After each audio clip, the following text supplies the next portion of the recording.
I hear you. Okay, very good. All right, so I'm gonna just go ahead and start. I don't want get anybody delayed today, and I'm sorry about the technical challenges that we're having this morning, but hopefully we'll get that sorted out soon. Again, thanks so much for coming today. It means a lot to us, and thanks for those who are tuning online as well. This is the second session for the Syria Accountability Working Group. We had our first session back in March of this year, and this is just a follow-up to update the group members, the group observers, and the community at large, the public about the progress of the group. I'm just going to start with my remarks and then turn it over to our moderator for today, Jason. Our dear friends, we are here because the horror has been enormous,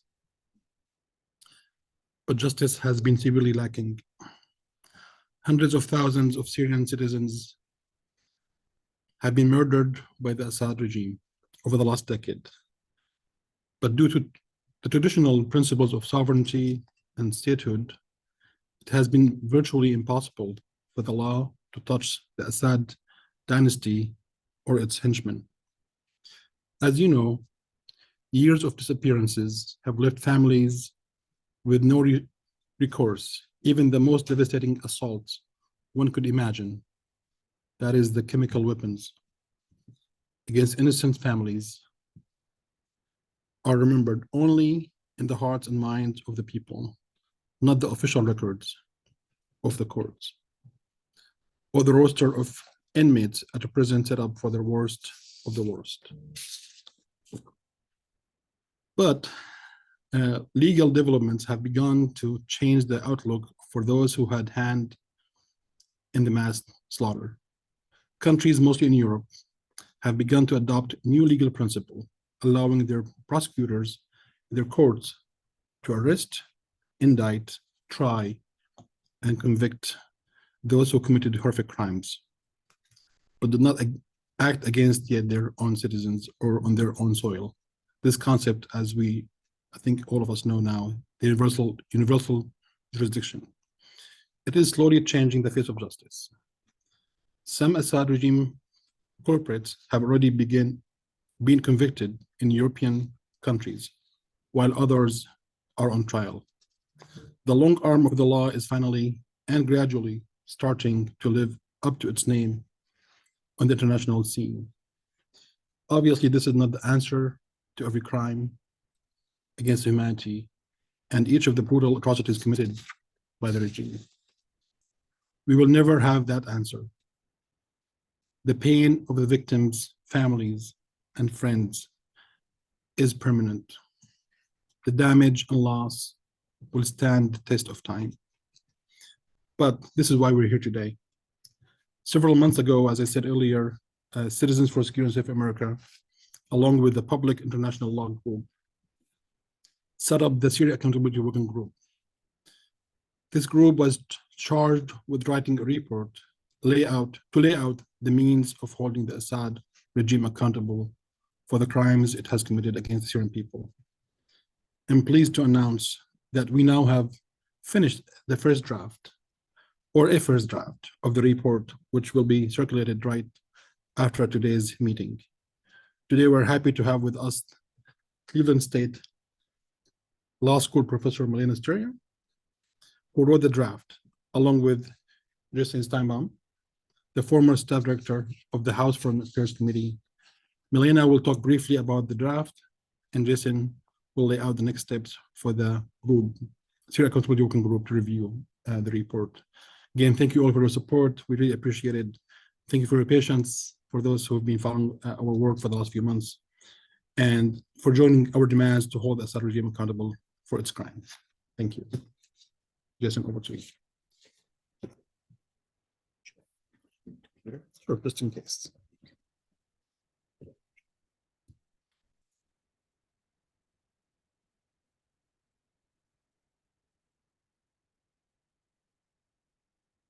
Hello, I'm Jason Steinbaum. It's a pleasure to be with you today. I'm the former staff director of one of the congressional committees here, and it's always nice to be back. I know you look around at Congress and you think, oh my gosh, this place doesn't work, but in many ways it does. And on foreign policy matters, we often work together. Democrats work with Republicans, and Congress does tend to get some work done. And on things relating to Syria, we tend to work together and we tend to stand in a bipartisan way. And I say that only because we are here in Congress, and it's important to recognize that we all are in this building trying to move the American government in a direction that will support the Syrian people and support justice for the Syrian people. So that's why we're here today. As Bakr just said, we're here because horrific crimes were committed, and there has been very, very little justice for the victims and for their families and for their friends. And something needs to change about that. So a number of months ago, we came together and created a working group along with C4SSA, Public International Law Group, to develop a report to come up with some ideas about how to move the process forward.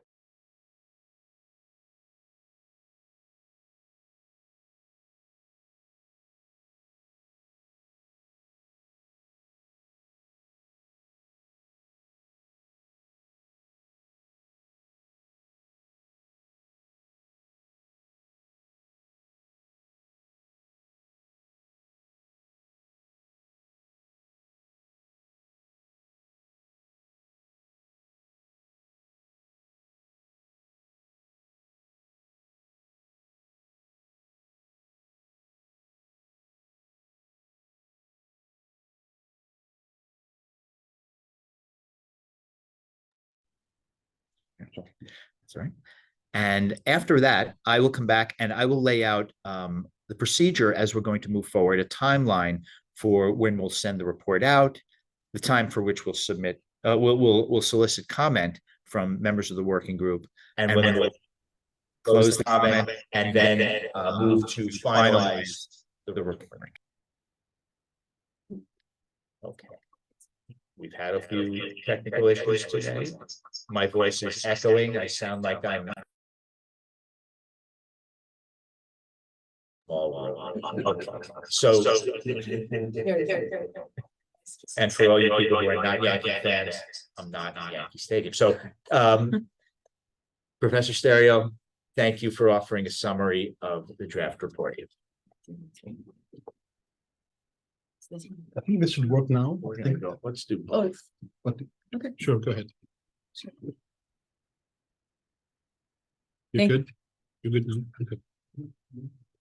Make sure. Oh, let me see if I can. I'm sorry, just give me for a second. Sorry about the technical issues here. Sorry, everyone. Should be able to. Oh, this is you. Can you try now? I don't. Okay, now, okay, perfect. What? Serious? Okay, We know how to do this. okay. Now we have everything back to normal. Okay. There, I please. don't need your computer. Yes, that's Yes. correct. Thank you so much. Yes. It is such a pleasure to be here, and it has been a real pleasure to be able to work on this report. And so let me just take a few minutes of your time today to outline some of the key findings of this report, if you will, and then I will turn it back over to Jason as he suggested, and he will outline the process for soliciting your feedback. It is our goal to finalize the report within about a month from now. So the report discusses various accountability options for what do we do, how do we hold President Assad and others in the Syrian leadership accountable for the atrocities that they committed or ordered to be committed. So to start at the very top, one obvious international body that comes to mind is the International Criminal Court located in The Hague, Netherlands. However, the big problem with the International Criminal Court is that its jurisdiction is limited to situations where the crimes take place on the territory of a member state or are committed by a national of a member state. Obviously, the ICC can also have jurisdiction in situations where there is a Security Council referral. However, in the given situation, in light of the certain Russian or Chinese veto, the Security Council is deadlocked and does not present a viable option. So to go back to ICC's jurisdiction, the crimes here took place on the territory of Syria, which is not a member state of the ICC. And so what that means is that the ICC could really only exercise jurisdiction with respect to crimes committed in Syria by nationals of ICC member states, but not jurisdiction over Syrian nationals. And so the ICC could potentially investigate and prosecute the so-called foreign fighters, individuals from countries such as Germany, France, the UK, but the ICC is not a viable accountability option to prosecute Syrians. The other option in terms of international accountability would be to create some kind of an international tribunal, ad hoc international tribunal for Syria. We have plenty of precedent for that in the international community, starting back in the 1990s with the creation of the Yugoslavia and the Rwanda tribunals, and then fast forward to a decade later when the Special Court for Sierra Leone, the Special Tribunal for Lebanon, as well as the extraordinary chambers in the courts of Cambodia were all created. There are different ways in which these ad hoc tribunals were created. One of the ways is through the Security Council. Again, that is not really a viable option in the given instance, but there are other models, such as, for example, an agreement between the UN General Assembly and the host country. And an important example of that is the Special Court for Sierra Leone. Again, with respect to Syria, that option is not viable so long as the Assad regime is in power in Syria, because obviously it would not be likely that it would conclude any type of an agreement with the UN. However, should the Syrian leadership change, that would present a somewhat viable option. Another variant of that Bakr and I actually just discussed, and something to consider including in the report, would be to set up some kind of a regional tribunal where it would be set up through essentially a regional alliance or a tribunal that's set up, let's say, in the north of Syria that functions independently from the Assad regime, some type of an internationalized domestic tribunal could potentially be a viable option. That is something we will explore further in the report. Last, but certainly not least, the most viable accountability option for now are what we would call universal jurisdiction-based prosecutions in the domestic courts of various countries around the world. As our report details, at least 17 countries recognize some form of universal jurisdiction in their domestic laws. These include Australia, Austria, Belgium, Canada, Denmark, Finland, France, Germany, Ireland, Israel, Mexico, the Netherlands, Senegal, Spain, Switzerland, the United Kingdom, and the United States. Now, these countries have different versions of universal jurisdiction laws, and they range from what I would call true universal jurisdiction laws, where a very low nexus is required between the prosecuting authority and the offender, him or herself. And then more modified universal jurisdiction laws, which require some kind of a link, some kind of a nexus or connection between the prosecuting country and the offender. So just to give you an example, in the United States, we have a modified universal jurisdiction law on war crimes that was actually just revised at the end of 2022, which requires that the offender be present in the United States, but does not require anything else. It doesn't require that the offender be a national of the United States. It doesn't require that the victims be nationals of the United States. And there are other countries that have a similar type of a universal jurisdiction law, which could definitely be explored and used towards a future prosecution of Syrian offenders.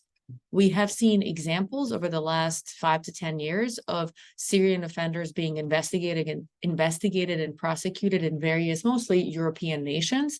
The most prominent example would be Germany, where at least 2 Syrians were recently investigated, prosecuted, and then convicted for atrocities that they committed in Syria. And another country that I would highlight that's a really relevant example is France, where just in the spring of this year, so less than 6 months ago, the French Supreme Court in a Syrian case reinterpreted French law to essentially get rid of the so-called double criminality rule. So under French law, up until recently, a person could be prosecuted in France only if the crime that they were charged with also existed in their home country.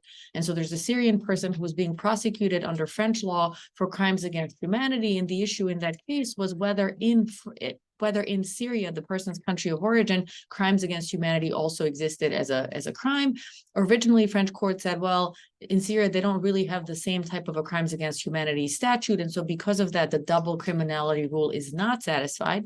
However, the French Supreme Court about 6 months ago reinterpreted that rule more loosely to say that essentially, so long as there was some version of a murder statute in that country of origin, the double criminality rule would be satisfied, which truly opens the door for more prosecutions in the courts of a country such as France.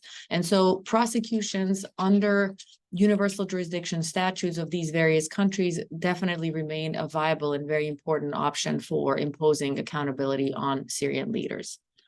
Finally, I wanted to mention another possibility for imposing accountability on Syrian leaders, which is the establishment of some type of a regional tribunal. And the most relevant precedent for that would be the so-called Extraordinary African Chamber, which through an agreement between Senegal and the African Union, prosecuted the former Chadian leader Hissène Habré and successfully convicted him. And the reason that I mentioned this, the reason this is important is that in international law, there's a very, very important principle which we refer to as head of state immunity, which means that the courts of one country cannot prosecute the sitting leaders, sitting presidents and foreign ministers and prime ministers of another country, because that would be a violation of that other country's sovereignty. So the reason I mention this is that anytime we talk about universal jurisdiction proceedings in the domestic courts of one country against Syrian leaders, we run into this problem of head of state immunity. Now, an important, specification here is that the head of state immunity really only applies to country presidents, prime ministers, and foreign ministers. It doesn't apply to anybody else. So all the other, Syrian mid-level leaders, army generals, all of them can be prosecuted. We don't run into this issue of head of state immunity. But if you're going after the top leadership, then the principle of head of state immunity applies. There is very progressive thinking in the international community that if you internationalize a proceeding, so I'm going back to the example of this Extraordinary African Chamber, Senegal concluded an agreement with the African Union, which really internationalized that proceeding. There's progressive thinking in the international community that if you have an internationalized tribunal, then you don't run into this issue of head of state immunity, because the principle of head of state immunity really applies when we talk about a horizontal level proceeding where one country is trying to prosecute leaders from another country. If you have an international or internationalized tribunal, that principle doesn't directly apply. And so to translate that to the Syrian context, one option for imposing accountability against the top leaders in Syria would be to create some kind of an internationalized body, internationalist tribunal, to which this principle of head of state immunity would not apply. And then last but not least, I wanted to mention a few other not accountability options, but investigative bodies that remain important and that can play an important role towards ultimately imposing accountability on Syrian leaders. And those are truth and reconciliation commissions, commissions of inquiry, and also the so-called IIIM. These bodies, whose purpose is not to prosecute, but instead to collect evidence, can again lead towards accountability. And again, let me focus on the IIIM, which was created, as most of you know, back in 2016 through the UN General Assembly. The IIIM is a body which is tasked with collecting evidence of atrocities in Syria and then categorizing that evidence, keeping that evidence, storing that evidence, and then ultimately transmitting that evidence to a future accountability mechanism. And so I would not want us to forget about the importance of those bodies as well, which can also someday lead towards accountability. So let me pause here, and before I conclude, let me just briefly recognize one of my excellent research assistants, Matthew Hosler, who is actually with us today through the web link. Thank you for your work on this as well. And with that, let me turn it back over to Jason, who will outline the process for soliciting your further feedback. Thank you so much, Dr. Sterio. Thank you for your work on that.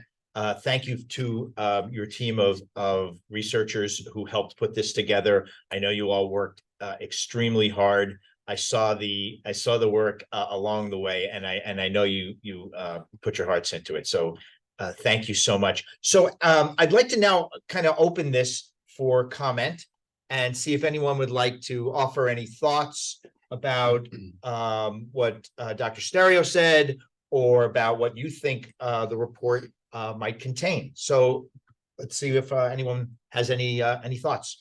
Jason. Yes. Apologies. One last thought that I wanted to just mention something from the report. We should also consider the International Court of Justice, not as an accountability mechanism, because as some of you know, the International Court of Justice is not a criminal court. It's a civil court where states can sue each other. But that remains an important avenue for raising awareness about this issue. And we have examples, for example, not that long ago, the Gambia sued Myanmar in the International Court of Justice over violations that took place against the Rohingya ethnic group in Myanmar. Now, the Gambia is not directly concerned with that issue, right? These are things that are happening in Myanmar that are happening against the Rohingya. However, the ICJ has been willing to take on that case and has found that the Gambia has standing. The issue with the ICJ is that the ICJ jurisdiction is voluntary. So states have to consent to the ICJ's jurisdiction. They can consent either on an ad hoc basis, or they can consent through a treaty. So the Gambia versus Myanmar case originated under the Genocide Convention, because the Genocide Convention has a dispute resolution clause in there that says for disputes arising under the convention, the ICJ shall have jurisdiction. But in the Syria context, we should also continue to think about the ICJ as a possible avenue for, a state suing another state and essentially raising awareness about all the atrocities that have taken place in Syria. So that would not be a mechanism for imposing direct individual criminal responsibility on Assad or anybody else, but it would be a way in which Syria as a state could be forced to essentially take responsibility for the atrocities that have taken place there. Well, thank you for that. Maybe I'll just take the first question for you. Are there any procedures now going on in the ICJ which might affect Syria? There is a case. The Netherlands and Canada have actually brought a case against Syria in the International Court of Justice, alleging that Syria has engaged in acts of torture. And that case was brought under the so-called Convention Against Torture. And that convention, like the Genocide Convention, provides that for disputes arising under the convention, the court shall have jurisdiction. Now, the ICJ is not a rapid court. Proceedings in the ICJ can take several years. However, that case has been filed, that case is ongoing, and as I said, a very, very important avenue for establishing that the Syrian government bears responsibility for what happened to its people. Thank you. I want to say something. And if you could identify yourself, anyone who has any intervention or comment or question, please identify yourself as you speak. Again, my name is Rania Kaiser. I'm very happy to be here. I just want to say something on the side that's a little bit emotional. I think it's amazing what you guys are doing and what Dr. Bakr is doing. And I think it sends a very strong message to the regime that no matter how long it takes, justice will be served. And I am very grateful for you, Professor, to write this paper, and I hope together we can find a way to get justice for those people. And it's amazing. It's amazing that we have people here from the Congress listening in, writing notes. This is what the Syrian people want. They just want justice. That man killed their people, killed their loved ones, raped their girls, raped their boys, and he has gone with impunity. So what the professor is doing here and what Dr. Bakr is doing here is basically getting the dream of all Syrians, because all they want is justice. So I'm very grateful to be here. Thank you, sir. Thank you. And actually to give you a more, legal answer to your Yes. comment, when it comes to atrocity crimes such as genocide, crimes against humanity, Yes. war crimes, typically there is no statute of limitations. In most other crimes, most domestic statutes have a statute of limitations, which says that those crimes need to be prosecuted within, 10 years or 15 years or 20 years. When it comes to atrocity crimes, because of the heinous nature of those crimes, there is no statute of limitations. International justice is, patient but persistent.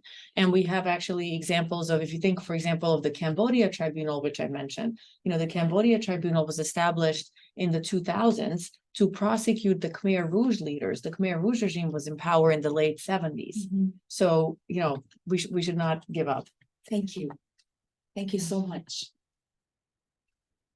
Would anyone else like to share any thoughts? If you could identify yourself I'm first. Mayor Azuz. So there's a whole lot of things that I can say, but I'm going to focus on a couple of things. First, it seems that all the existing structures or all the existing mechanisms are limited by the fact that the regime is still in place, meaning it's defined as head of state or regime. Which is a problem that we faced in the humanitarian component as well, where we see the UN crippled by that same mechanism. It is a state institutions, so it is a member state mechanism, which makes it an appeasement tool rather than a humanitarian tool. And even though justice is important and getting people prosecuted is important, personally, I think that this is a side thing. The focus is how can this, or what I would like to see in the report is, how can this work help put pressure on the regime to see that stepping away is better for them than staying in power. If we focus on threatening, then obviously there's no incentive whatsoever. I personally would rather forget the prosecution whatsoever. That's not important. What happened, happened, but we need to focus on the future. We cannot live in the past. So I would like to see in the report something that would allude to how this is important in pushing for a change and for a solution, a resolution, rather than just getting stuck on making sure that we're holding people accountable. That's not a goal. The goal is moving forward. I'm not sure if I'm making my point clear, but I mean, most conflicts have been stuck in accountability, in revenge, and that holds things back. The classical example, and I've used that experience from a couple of conferences that we've done in SAMS, where we've tried to use experiences of rebuilding nations post-conflict. And you can see the disastrous example, for example, in Mozambique, in Bosnia, where we're stuck on old systems. We're stuck on, as opposed to South Africa, where they moved beyond revenge into building. And that's the genius of the experience in South Africa, as opposed to almost everywhere else.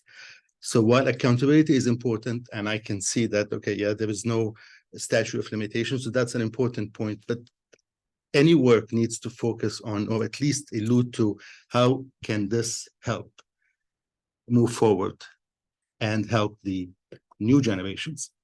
I'd much rather focus on the kids that are living in camps now who are losing their education, rather than on revenge for the ones who had passed or suffered already.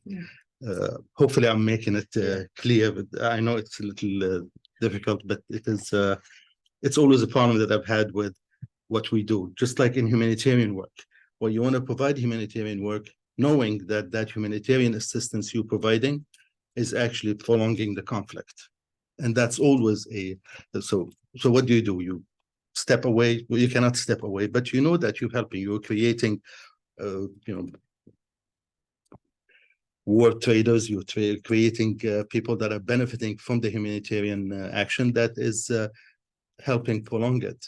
where definitely it'll be a lot faster if you stop it, but you still have to do it. And that's what my problem with this framework. And I would like to always focus on explaining to people how this will help in transitional justice rather than ultimate justice.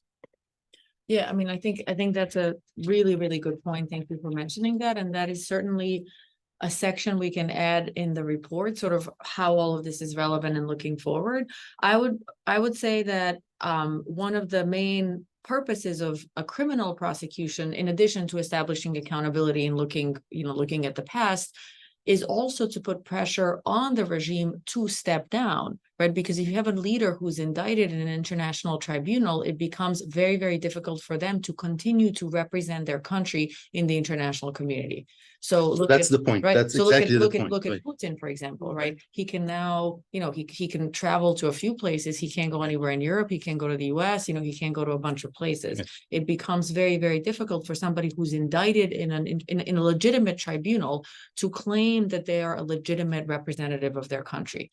And I would say that, going back to, for example, the former Yugoslavia, Jason, I'm sure you're familiar with this, but, President Milosevic at the time was indicted at the ICTY. You could argue that ultimately led to his downfall. Exactly. He was essentially forced to step down because of a movement within the country, which was like, no more, we're done with you, you're indicted criminal now, we need to move on. So that is, I absolutely agree with you. That is something that we can, we can add in the report.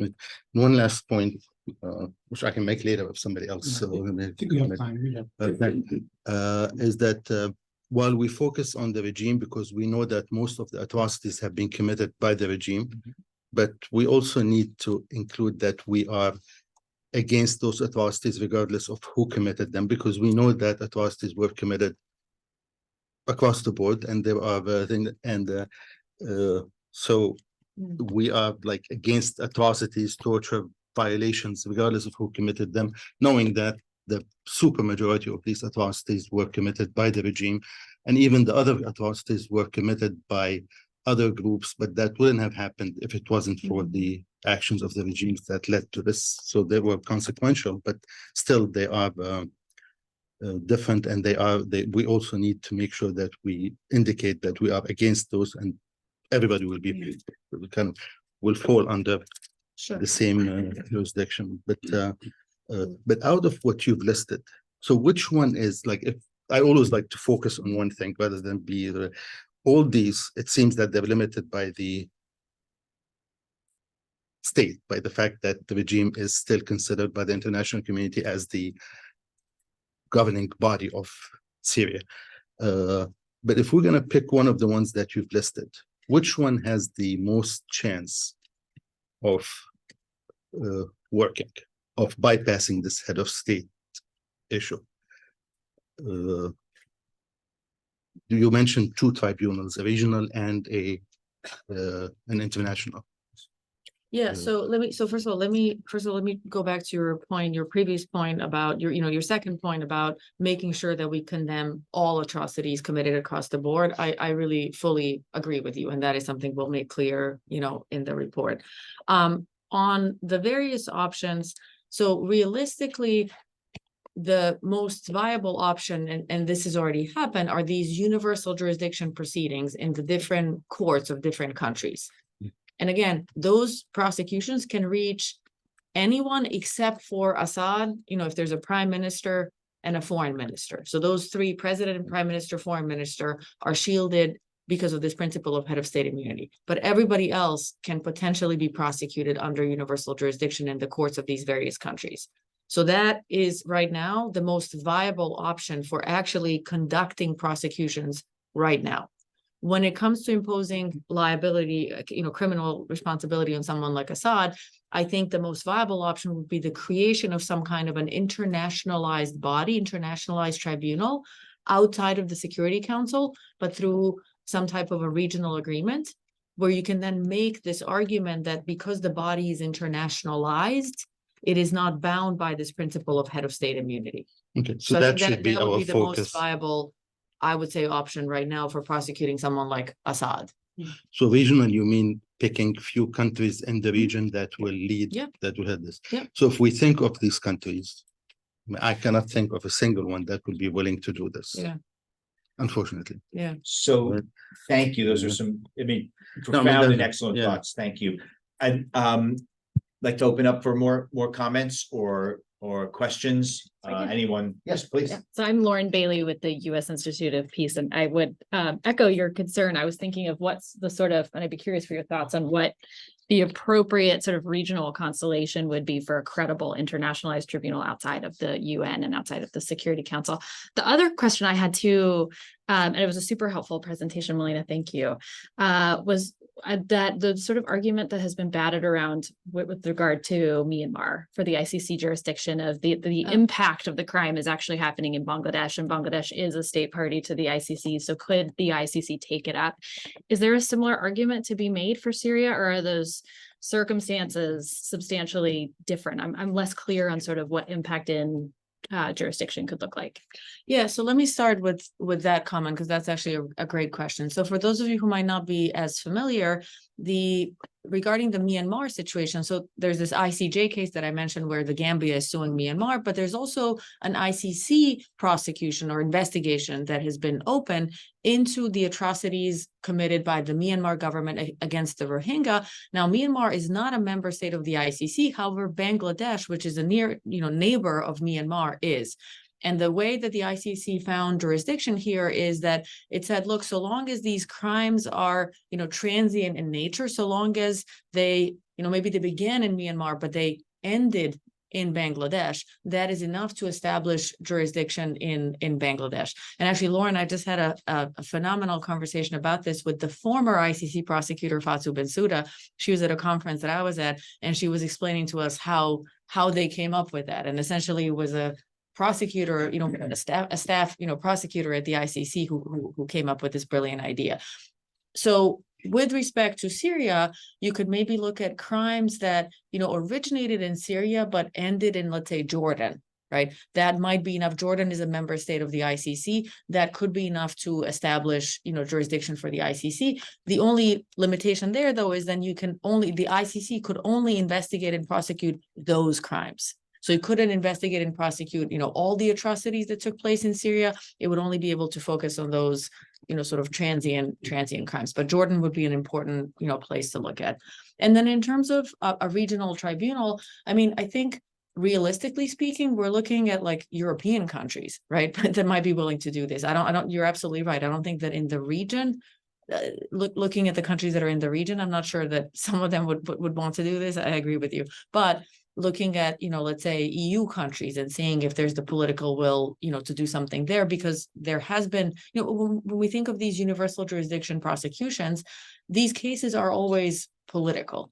It's very hard to divorce the law from politics. And so for, the German prosecutor to pursue these cases, I mean, there had to have been some political involvement and some political approval that, like, yes, it's okay to pursue these cases.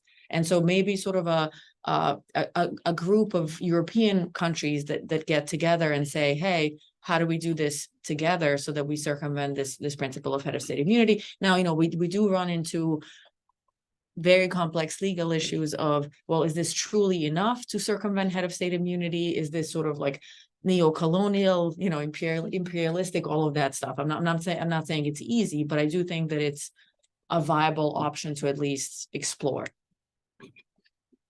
Thank you. Greg. Yeah, Greg Howard with the Writing Group. One of the things that is particularly interesting is the issue of universal jurisdiction. Is there anything that can be either part of the report or in general to help encourage states to begin to utilize universal jurisdiction on their own? Is there a mechanism that we can use that the U.S. government or others can do to encourage nations, because it's much more streamlined? It's an internal one country kind of activity as opposed to a multilateral or regional kind of approach. You have more ability to influence your own internal affairs. And I know it's a difficult thing to encourage others to do it, but if you have any thoughts on that, it would seem to be that's one way to kind of short circuit's the wrong word, but to give a more direct ability to bring justice. Yeah, so I'm actually glad you asked that question. You know, and it's interesting. We're sitting here today, you know, at the site of the US government and discussing this. But, you know, I do think there's a lot to be said about, for example, countries like the US encouraging other countries to use their universal jurisdiction laws by providing support, by, you know, sharing intelligence, by providing expertise. Mhm. So absolutely, that is something we can highlight further, you know, in the report. Now, the reality is for these universal jurisdiction proceedings to be successful, you know, you really do have to have the perpetrator on your territory, or you have to have some of the witnesses on your territory, because let's say, you know, a German court that's conducting a universal jurisdiction-based prosecution against a Syrian, that German prosecutor is not going to be able to go to Syria and interview witnesses in Syria. They have to rely on the evidence that they have at their disposal, you know, within their borders, or what other countries are willing to share. And I know that in Europe, for example, there is this, several European countries, I think for sure, France and Germany and maybe others, have concluded agreements where they have these joint investigative task forces where these countries have officially committed to sharing evidence, sharing intelligence, you know, helping each other in these types of investigations and prosecutions. Yeah, I think that's an excellent question. And I know information has been gathered also at the IIIM, which you mentioned earlier, for evidence of crimes and what took place. Are there other places, other people who would like to add some thoughts? If anyone who is watching from abroad or somehow via the internet, anyone who would like to chime in, if that is technically possible. And Jason, you mentioned while people gather their thoughts, you mentioned the IIIM. Let me just, you know, emphasize here that the IIIM is allowed to share the information, the evidence that it has collected with both international and domestic accountability mechanisms. So it's not set up to, like, you know, just share with the ICC or some big international court. It also is allowed through its mandate to share the evidence it collected with various national tribunals. Thank you. Question, I have a Dr. question, Bakr. if that's okay with. Again, great presentation. Thank you so much. I think I echo Rania's comments from earlier as well. I have few questions, excuse me. The first of which is, when you say the internationally recognized tribunal, regional tribunal, and at the same time, you know, we refer to the IIIM, because the IIIM, my understanding, is a UN-based entity. Mhm. If you are talking about regional tribunal, that is somehow agreed upon by few countries, would the UN be a platform for such, you know, process, or would that be sort of, you know, parallel to the UN, or just totally different, you know, platform? Yeah, I mean, I think for the purposes of circumventing head of state immunity, which again is only relevant if we're talking about Assad and really like the top leaders, but for the purposes of circumventing it, it is preferable to get UN involvement or UN, you know, blessing in some way, because that truly then establishes the international as opposed to a regional character of a tribunal. But a way to do that would be through the UN General Assembly, because you mentioned the IIIM. The IIIM was created through the UN General Assembly, where you need a simple majority of states to vote a resolution approving or somehow, you know, endorsing the creation of a regional tribunal. So I guess in this for this stage, then we have to create a new mechanism for the regional tribunal. Is that what happened in Chad? The Chad example? Yeah, in the Chad example, the so-called extraordinary African chamber was specifically created to prosecute this former Chad president Habre. So it was a new body that was created, and so here I think we'd be talking about creating a new mechanism Under the UN General Assembly. That was the case. The Chad one was not through the UN General Assembly. It was through an agreement between Senegal and the African Union. Right. But important difference there is that the former Chadian president Habre, who was prosecuted, he was a former head of state, not a sitting head of state. Right. And this principle of head of state immunity doesn't apply as directly to a former head of state. Now, obviously, you know, we should also think of a scenario where Assad is no longer president, right? Then this problem is removed. Be easier. Yeah. Great, thank you. And then my other question is, you said it was the president, the foreign minister, and the prime minister. Correct. Otherwise, everybody else technically should be, Yes. could be exposed to accountability Yeah. or, There's actually an International Court of Justice case on this specific issue called the Eurodia case, also known as the DRC versus Belgium. The DRC, Democratic Republic of Congo, sued Belgium because Belgium at the time had this very expansive universal jurisdiction statute, and Belgium wanted to arrest the DRC foreign minister and prosecute him for some of the atrocities that he had ordered in the DRC. And so the DRC sued Belgium in the International Court of Justice, saying, Belgium, you cannot do this because of head of state immunity.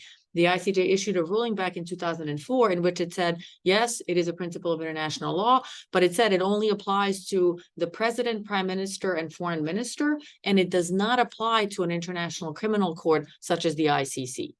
okay, great. So I guess the first lady, for example, could be by theory. for Yeah, she's example- not exactly. She Right. doesn't have an official Right. position as president, or yes, Okay. absolutely. Okay, and then my I guess two more questions. One, in terms of the witnesses, should we also comment on this report about the criteria, or maybe creating platform or safe, if you would, channels for people who are aware of crimes and or have witnessed crimes, for them to provide their statements or their witness to somebody? Because again, the IIIM, at least my own, this could be my ignorance, I haven't seen the IIIM to be as forward in terms of obtaining or encouraging people to speak up or obtain their witnesses. Yeah. So that's I guess my question. We are aware of people who are willing to provide their witness for any crimes, and also identify criminals also. So I think we have to, maybe this is just a way to encourage that to happen. Yeah, I mean, let me think about that, but maybe there's a way that we can include something in the report where we Right. talk about this as well. And you are absolutely right to mention, so the IIIM, I'm reluctant to criticize it because on the Right. one hand, obviously it's a very important body and it's Yep. done great work. But on the other, I do share some of your sentiment that it doesn't seem to be as forthcoming in terms of receiving testimony. And I've actually seen this on the ICC side as well, without, revealing too much. But I can tell you that the ICC prosecutors, when it comes to cases that they're investigating, are also very reluctant to talk to possible witnesses unless they know they have vetted this person like 10 times. Right. Because the thing is that these international bodies, once they start talking to someone, they have to pursue, that avenue of this is a possible witness, and it might take up a lot of their time. Right. And many of them are really strapped for resources. Exactly. Like the ICC, for example, the Ukraine investigation, which is huge right now. I think you're talking about like 20 something investigators. That's it. For people who think they're like thousands of ICC staff in Ukraine. No, not at all. It's very, very small. So to protect their own resources, Yep. they will only talk to witnesses and pursue specific avenues when they're absolutely sure that it's a credible source. Right. Which on the one hand is understandable, but on the other, as you said, it doesn't exactly encourage people to go there. No, it doesn't. And I Yeah. think, when we reach out to the IIIM, I think, office, they were hesitant to join even or listen to that group in discussions and reports. We will try to engage with them one more time, but I'm just afraid that the IIIM or any UN-based, platform or initiatives would be somewhat restricting, the effort. At least at this stage. Eventually, when there is more political will, if you would, or some sort of change in the political, I think, setup, that might be the case. But I think at the moment, I just don't see that to IIIM/UN initiatives to be really, adequate at Yeah. this point to provide the safe platform. And then my last question, there's a sort of an endless discussion, among the Syrians overall about how do we define genocide? If what happened in Syria as a genocide, and would that even help make things easier? I know in Bosnia, for example, and other places that the definition applied, I know Steve, for example, Steve Raab, Ambassador Raab used it on his on his TV interviews, for example, in other places. Obviously, he's not an official now, so he can't speak the opinion of the U.S. government. But at the same time, is there a way we can, find ways to either, try to list, opinions of experts about defining what happened in Syria as genocide, and is it even worth it to go after that, endeavor and is it useful at all? Yeah, no, so that's a great question also. And let me just kind of back up and provide just a tiny bit more context for those of you who might not be aware. But the important, genocide is viewed by some as really the supreme crime. And people sometimes talk about a hierarchy of crimes and really think of genocide as the most heinous of these atrocity crimes, and then maybe, crimes against humanity and war crimes come second. I do think that that's a little bit unfortunate, but I do think that that's accurate, that there is maybe a slight, hierarchy of crimes. The issue with genocide is that the legal definition of genocide is very, very narrow. And so legally speaking, it is actually very difficult to label something as genocide. And for prosecutors, it's very difficult to actually convict someone of genocide. And there are some in the international community who will tell you that only the Holocaust was actually genocide, that everything else really falls short. So to give you one quick example of this, the Khmer Rouge regime in Cambodia, which I mentioned when I talked about the Cambodia Tribunal, they basically went after the Cambodian intelligentsia. So their goal during the 4 years that they were in power in Cambodia was to create essentially an agrarian utopia in Cambodia. And so they went after, imprisoned, and persecuted basically the educated, the elites in Cambodia. They also, along that, persecuted some different ethnic groups in Cambodia, including, for example, a Vietnamese ethnic group. And so for the purposes of saying, well, was that genocide or not, under the legal definition of genocide, the persecution of the Vietnamese ethnic group actually would amount to genocide if the Cambodian government is persecuting them because of their membership in this different ethnic group. However, the persecution of the Cambodians themselves, because they were part of the Cambodian elite, is not genocide, because the Genocide Convention doesn't establish, the elites as one of the protected groups. And so a very, very strict and narrow legal definition of genocide. And so with respect to Syria, same thing, if President Assad is going after, let's say, the elites, it doesn't, legally speaking, amount to genocide. You mentioned Bosnia, that has been controversial as well, because you have court decisions that say, well, what happened at Srebrenica is genocide, but not what happened at these other villages and towns, which from the victim's perspective is also extremely problematic. They say, well, the same thing happened here as over there. You're calling that genocide and not here. But I go back to your starting premise, which is, is it important to establish the genocide took place? If you can somehow get there, it might be important, not in the legal sense, but in the sort of political and like geopolitical sense, in terms of raising awareness, in terms of saying genocide, the most horrible crime happened, we need to do something about it. Letting those who committed genocide go unpunished is simply not acceptable. So from that sense, it's important, but you'd have to look at then of, did the Assad regime, did they persecute a specific religious group within Syria? So for example, you say the Christians, okay, that's a separate religious group, you could talk about genocide there. Again, from a victim's perspective, you might run into trouble a little bit, because victims groups obviously are not going to be happy if you're calling part of what happened genocide and not everything. Yeah, no, I think I agree with you. I don't think anything in Syria is crystal clear, obviously, and a lot of gray areas. But at the same time, I think to your point about Srebrenica, there has been some towns or cities in Syria that there was some sort of sectarian, flavor, if you would, to the crime that took place. And I think it might be worth to try, and we were maybe offered to have some recording from officers who have stated that we're going to go and rape this religious, this Sunni, for example, group. Again, we can try to focus on that branch again to identify, partial crimes in Syria. If that again would be helpful, I get it from you. It might be helpful, maybe to at least to the political, implication of this work. No, definitely. And you're just to further emphasize this, the definition of genocide under the Genocide Convention and under customary law says that basically it's a crime that's committed with the intent to murder or severely harm someone because of their membership in one of 4 protected groups. And the 4 protected groups are a national, religious, ethnic, or racial group. So you'd have to establish that the Syrian leadership is persecuting people and harming them because of their membership in one of these protected groups. Thanks so much. Thank you. That was actually, that was a terrific discussion of such an important topic. I'm sorry, would you like another comment? No, it's actually a question to the professor, please, and to yourself as well. So we know that our Foreign Relations Committee just issued the Anti-Normalization Act yesterday. Thank you. Our Congress, our Senate, thank you, our people. We really appreciate it. But my question is, and to you as well, because you have former experience in this, how can we get the United States to issue legislative actions towards Assad? What do we need to do?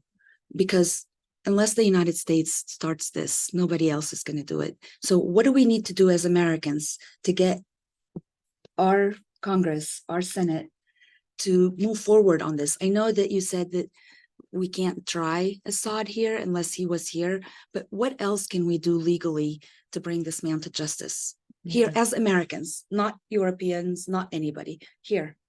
How can we do this? You want to take the justice part? I'll take a political part. Yes, Go ahead. political part is very important. Okay. And here you go. So the bill follows up on the Caesar sanctions bill by tightening a lot of those laws. That bill was passed a number of years ago, something 3, 4, or 5 years ago. I'm bad with dates. Sanctions have been imposed, but not a great deal. The movement of the new bill would tighten those sanctions. The Syrian American community has started stepping up in ways that other communities in the United States have worked to deal with tragedies that have faced people from their homelands as well. They've begun lobbying. They've begun finding their members of Congress and their senators to sign on as co-sponsors of the legislation. And that's kind of the process, but that helps move these pieces of legislation forward. And at all times, it's very, very important that the process remains bipartisan. Yes.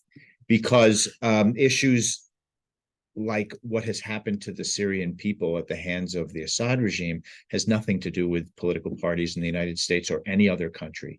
They are tragedies and atrocities on their own face and by themselves. So in the United States, on foreign policy measures, we need to stand together and stand up to that. So I would encourage Syrian Americans who are watching and listening to contact their members of Congress, their senators, and urge them to co-sponsor this legislation and urge that it move through the Congress. But is that going to achieve justice? That will achieve tightening sanctions. Sanctions are not going to be justice. Exactly. The United States passed this is where we're going to head over to Milena's department, passed a law a couple of years ago, which advanced our ability to hold people accountable from other countries. Here, back over to you.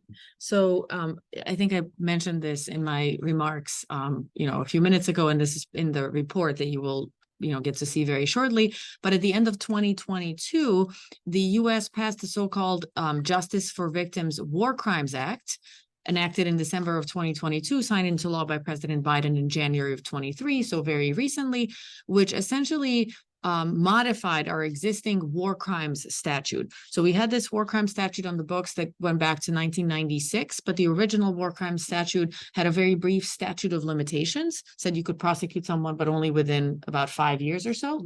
The new war crime statute passed just now eliminates that statute of limitations. So says no more statute of limitations.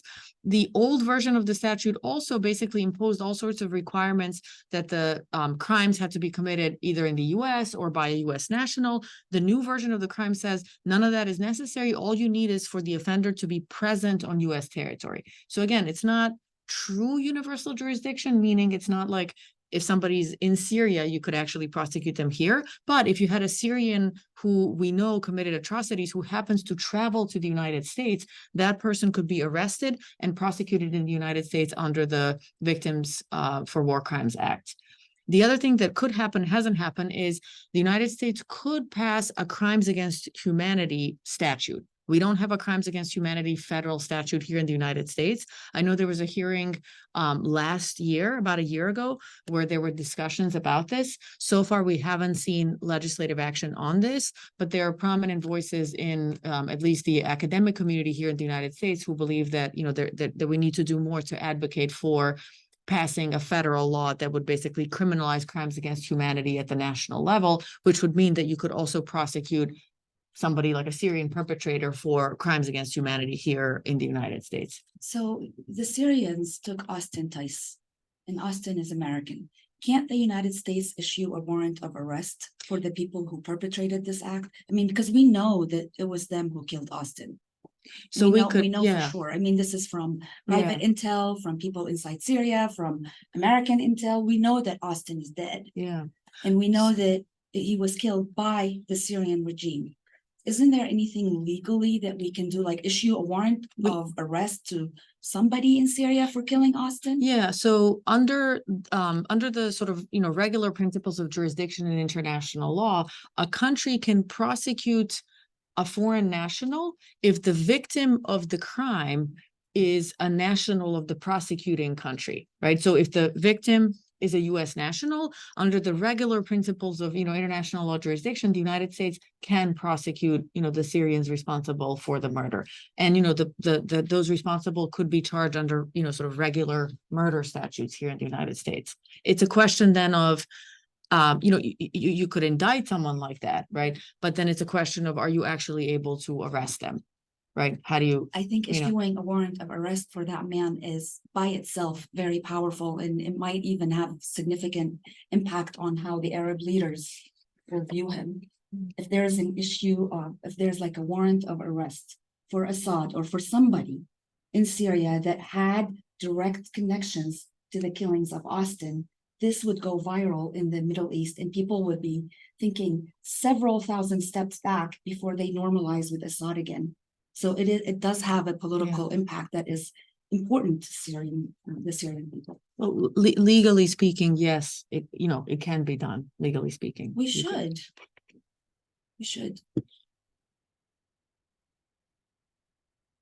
Okay, well, thank you all just so much for the excellent comments and suggestions for the report. As you know, what we have now is a draft, and they haven't incorporated any of these comments yet. And we will work on that over the next few weeks. But I wanted to talk about the next steps with our report moving forward. So after this meeting, we're going to circulate the report by email. So look out for an email from an account called the SAWG report at gmail.com, or the Syria Accountability Working Group report.com, SAWG report at gmail.com. That will contain the draft of the report, and which again will not have a lot of the comments and suggestions. So please feel free to send those in again by email to this box. That's where the comments will be kept and received and dealt with and responded to. So it will be circulated today, and we'll have a period of like 2 weeks or so where we'll take comment on the report. That'll close on the 13th of October. We'll try to work with everyone in that period and up to the 20th of October. On the 23rd, we'll circulate the final draft for everyone's approvals. We'll try to keep that open for 4 days or so till the 27th of October, and hopefully have the final ready by October 30th.